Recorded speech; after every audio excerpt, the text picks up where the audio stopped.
Olá! Hoje eu quero falar com você sobre dois princípios muito importantes para nos auxiliar a vencer em momentos de crise. Nós vamos utilizar como referência um texto que está lá em Jeremias, no capítulo 7, versículo 23.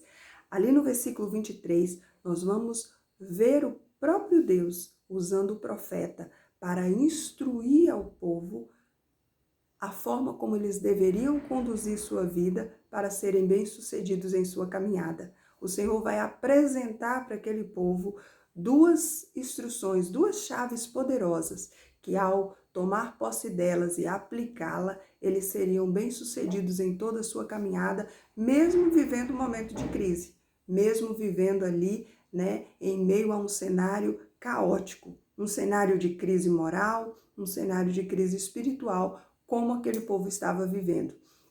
No versículo 23, o Senhor vai apresentar para eles dois princípios importantes. O primeiro, ouvir a voz de Deus. E o segundo, andar no caminho de Deus. Esses dois princípios que Deus apresenta muito se assemelham aos princípios que são trabalhados na inteligência espiritual, como o princípio da autoconsciência espiritual e o princípio da visão holística. Então vamos lá.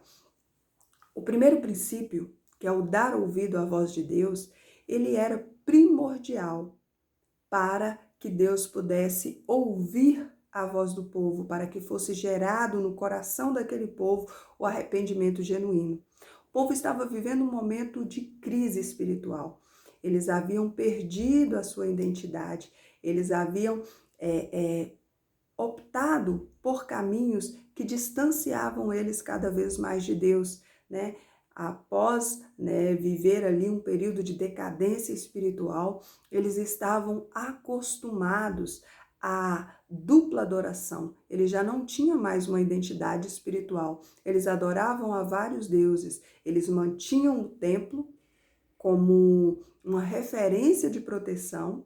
Era como se o templo ali de pé concedesse a eles, de certa forma, uma proteção espiritual, mas eles também buscavam prosperidade, fertilidade e tantas outras benesses em outros deuses. Então eles serviam a vários deuses na busca de ter ali, as suas necessidades atendidas. Era como um amuleto. E o princípio do autoconhecimento, ele nos leva a buscar a nossa identidade. Ele nos leva a ouvir o homem interior para ter consciência de quem realmente somos. Nós não somos as nossas emoções, Nós não somos só aquilo que queremos, porque senão nossa vida seria muito fútil. Pare para pensar quantas coisas você desejou, ao longo da sua vida e depois que você conquistou, aquilo te satisfez e o seu interesse acabou, Outra necessidade surgiu para que você pudesse ser motivado a continuar desejando coisas. Por quê? Porque aquela necessidade daquele momento, era só uma motivação para você prosseguir. Então agora, olhar para dentro de si mesmo, ter autoconsciência espiritual, requer olhar e entender quem de fato somos, Conhecer as nossas fraquezas, conhecer as nossas fragilidades espirituais, entender que nós não somos só aquilo que queremos ou desejamos naquele momento, entender que há um propósito maior para a nossa existência, há um propósito maior, há uma razão para estarmos e para sermos aqui nesse plano. E o povo de Israel havia se perdido com relação a isso. Deus havia escolhido aquela nação para ser uma referência para as outras nações. Deus havia separado aquele povo, havia resgatado ali do Egito com braço forte, havia conduzido eles pelo deserto. Todos os dias tinha milagre no deserto. E Deus os havia conduzido ali pelo deserto para que eles pudessem ser uma referência para as outras nações. Uma nação que servia a um único Deus. Uma nação, que estava ali em busca de um Deus que não tinha forma, que não tinha cor. Um Deus que não se revelava através de estátua, através de uma referência como os pagãos utilizavam, né? Um Deus que falava, um Deus que via, né? Olha que referência que eles tinham para ser e para estar, né, como povo escolhido, como povo separado. Mas ao longo da sua caminhada, da sua jornada, o povo foi se distanciando de tudo aquilo que Deus havia projetado para eles quando os trouxe para aquela terra prometida. E agora Deus começa a alertar o reino de Judá. Deus começa a falar para eles: olha, vocês olharam o que aconteceu com as 10 tribos, com o reino de Israel? Mesmo sendo um povo forte, por ter se afastado dos meus princípios, por ter parado de me ouvir, eles tiveram a sentença decretada. Usem isso como exemplo. Se eles foram exterminados, foram tirados da terra, do território que eu dei para eles e foram levados cativos para servir em outros territórios, o mesmo vai suceder com vocês.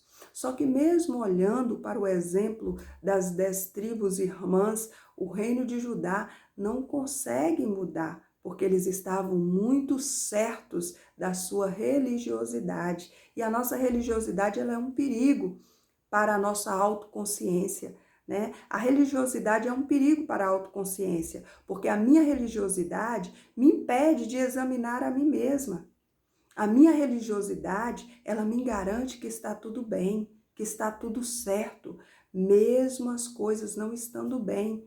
A minha religiosidade vai me levar, né, a achar que o fato de estar na igreja todos os dias, o fato de cantar no louvor, de pregar a palavra, de participar, de comungar ali do ritual da Santa Ceia, é suficiente para que esteja tudo bem comigo, para que esteja tudo bem na minha relação com Deus. E não é suficiente. É por isso que Paulo, ao ler, ao falar da Santa Ceia, né, instruído pelo próprio Jesus, o próprio Jesus que ensinou para Paulo, né? Paulo não fez parte da última ceia. Quem fez parte foram os discípulos, e Paulo não fazia parte desse círculo na época.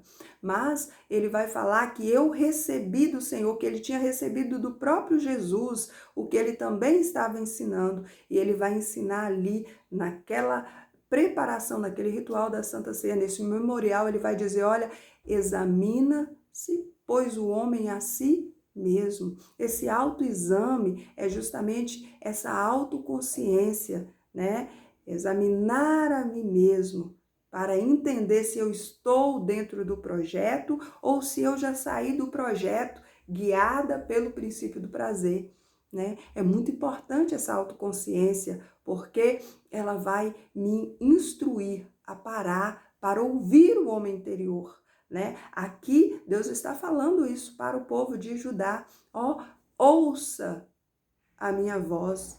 Vocês precisam parar para me ouvir. Se o povo parasse para ouvir, eles iam entender o momento que eles estavam vivendo. Esse momento antecedia uma grave crise. Esse momento antecedia um momento de colheita terrível. Eles seriam exilados, mas se eles parassem para ouvir, poderia se cumprir aquilo que Deus, na construção do templo em Israel, em Judá, né, na construção do templo em Jerusalém, quando Salomão está construindo o templo, Deus vai falar para aquele povo: olha, se vocês tiverem pecado e as consequências vierem, e vocês retornarem para mim e me buscarem neste lugar, eu ouvirei dos céus. Então, um pré-requisito para ser ouvido, né, nos céus é justamente o ouvir a Deus. Porque quando nós ouvimos a Deus, nós vamos refletir na jornada que estamos traçando para as nossas vidas, nós vamos refletir na forma como temos conduzido a nossa vida. E quando Deus convida aquele povo para ouvir, Deus estava convidando eles para refletir no caminho que eles estavam escolhendo, que por mais que eles achavam que estavam seguindo o caminho de Deus, porque estavam no templo, porque as ofertas agora eram ofertas melhores. Nós vamos ver que nesse tempo em que Jeremias é levantado, do capítulo 3 até o capítulo 7, nós vamos perceber que eles estavam mais, haviam melhorado na questão da oferta, né? Eles agora ofertavam incensos melhores, eles buscavam o melhor incenso para ofertar no templo. Estavam fazendo, né, a parte de ritual tudo certinha. Religiosamente estavam bem, mas ao mesmo tempo que eles ofereciam uma oferta legal no templo, eles oprimiam o órfão, eles oprimiam a viúva, eles eram desonestos com o próximo, eles eram egoístas, eles eram avarentos, eles estavam totalmente distante do caminho de Deus, mesmo aparentemente estando seguindo tudo certinho, mesmo que religiosamente eles estavam fazendo, cumprindo com todos os rituais, mas o coração estava totalmente distante. O caminho que eles estavam trilhando era um caminho distante de Deus. E é muito importante nós estarmos atentos a isso, porque em uma das suas parábolas, Jesus vai contar, né, ali uma parábola, e ele vai finalizar. A conclusão da parábola vai ser que muitos naquele dia vão chegar e vão dizer: Senhor, em teu nome eu fazia isso, em teu nome eu expulsei demônio, em teu nome eu curei enfermos.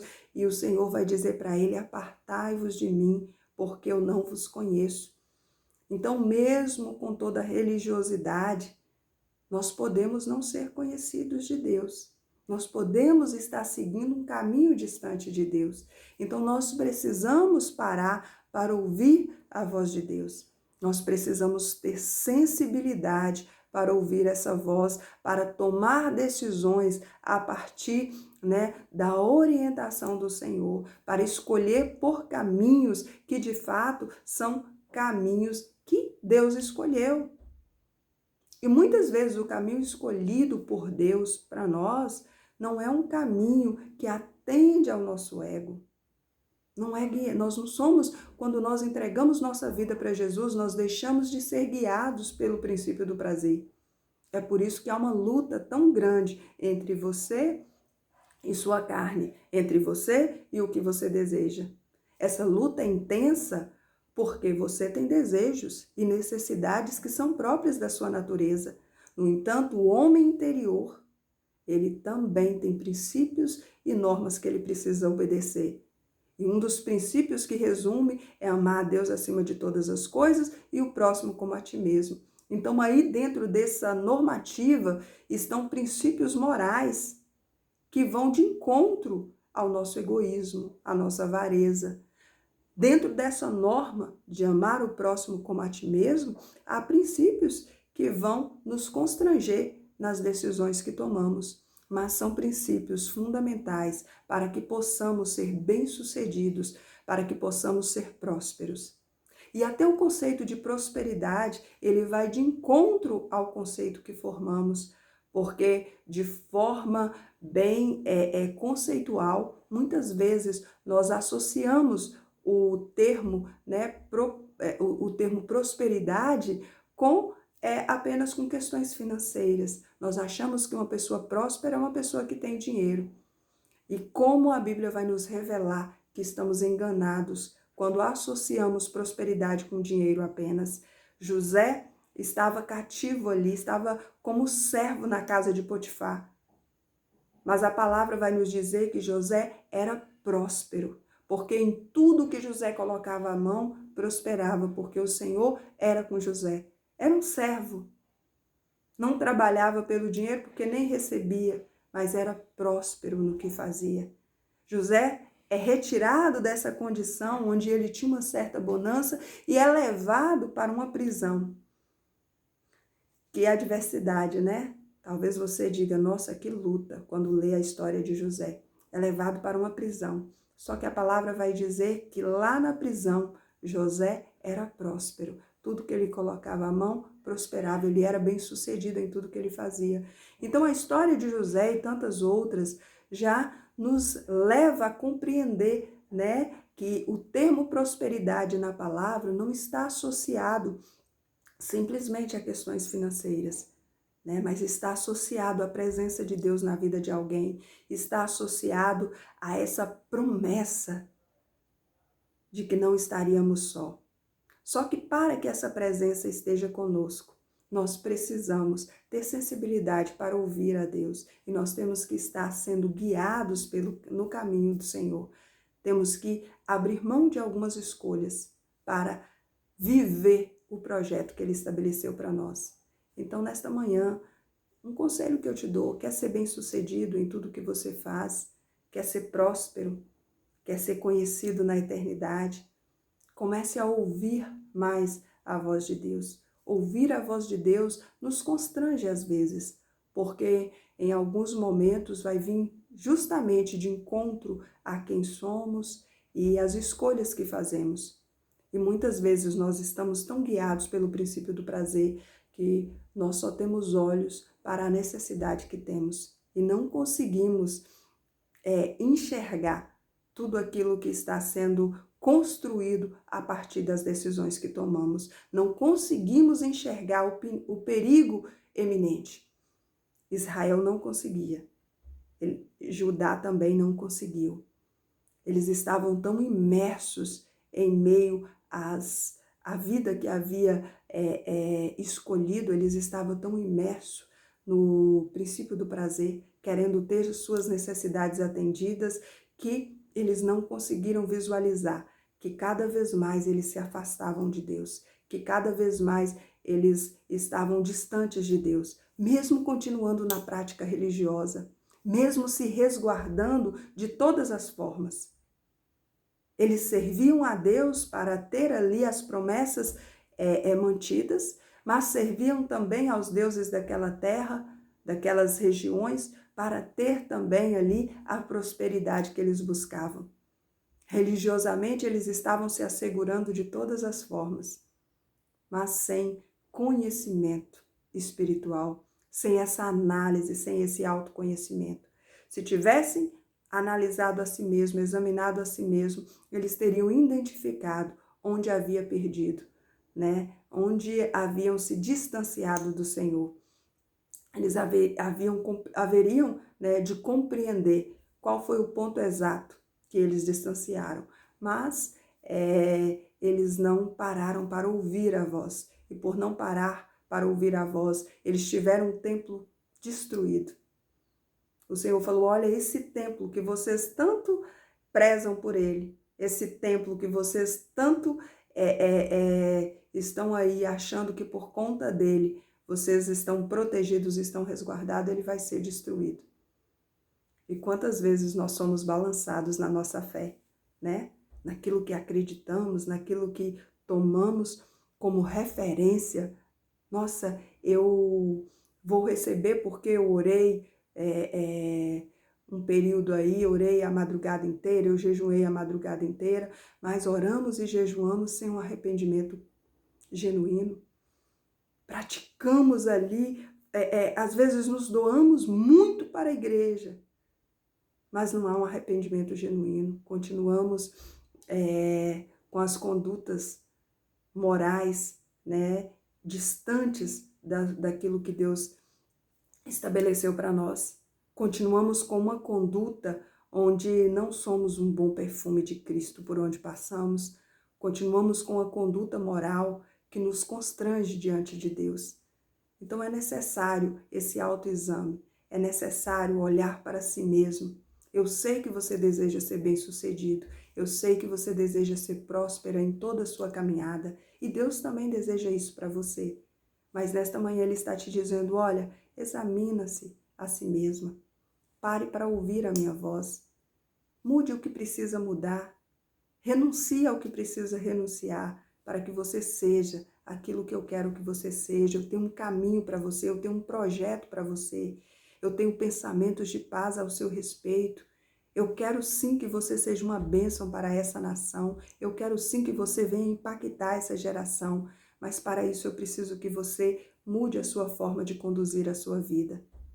É tremendo o que Deus quer fazer através de você. Jesus falou que nos últimos dias nós viveríamos tempo maravilhoso, nós seríamos testemunhas dele em toda a terra e nós seríamos pessoas que estavam ali disponíveis para fazer milagres ainda maiores do que ele fez. Olha que coisa surpreendente! Quando você olha para os grandes milagres, quando você olha para a conduta moral e ética com a qual Jesus conduziu sua vida, nós ficamos impressionados com a sabedoria, com a inteligência, tanto emocional quanto espiritual dele. E ele tem isso para você, ele quer te ajudar a controlar suas emoções, a controlar quem você é. Ele quer te ajudar a elevar o seu nível de inteligência espiritual, ele quer que você seja uma bênção. Mas para isso, você precisa muito examinar a si mesmo. Você precisa abrir mão de tudo aquilo que tem te conduzido para distante do Senhor. Você tem que abrir mão de tudo aquilo que tem te impedido de avançar em direção ao Senhor. Tem que abrir mão do seu próprio cheiro, da sua própria essência, para exalar a essência dele, para exalar o cheiro dele. Para por onde você passar, você realmente deixar ali o bom perfume de Cristo. Então, nesta manhã eu vou orar por você. Senhor Deus, nesta manhã, ó Pai, eu te apresento o teu filho, a tua filha, que crê na tua palavra. Não é fácil, Senhor, às vezes abrir mão de quem somos. Às vezes, Senhor, somos tão orientados, tão guiados pelo princípio do prazer, que estamos caminhando a passos largos para o abismo e somos enganados pelo nosso próprio coração, pelas nossas próprias emoções. Acreditamos, Senhor, que estamos no caminho certo, que estamos fazendo as coisas certas, quando na verdade a nossa conduta ética, a nossa conduta moral se afasta tanto dos princípios estabelecidos pelo Senhor. Mas nesta manhã nós estamos aqui. Se for necessário abrir mão de quem somos e reconstruir, nós estamos aqui para passar por esse processo. Mas nos ajuda, ó Deus, a estarmos cada vez mais próximos de Ti. Nos ajuda a mudar a forma como estamos conduzindo a nossa vida para que possamos estar cada vez mais próximos de Ti. Eu te peço que abençoe a vida desta pessoa que agora ora comigo. Toma a vida dela em Tuas mãos, prospere, Senhor meu Deus, que em tudo que ela colocar a mão possa ser realmente abençoado por Ti. Que a casa dela, que aqueles que a cercam possam identificar nela as características de Cristo. É o que eu te peço nesta manhã, ó Deus, em nome de Jesus. Amém. Que Deus em Cristo te abençoe e te dê um dia de paz.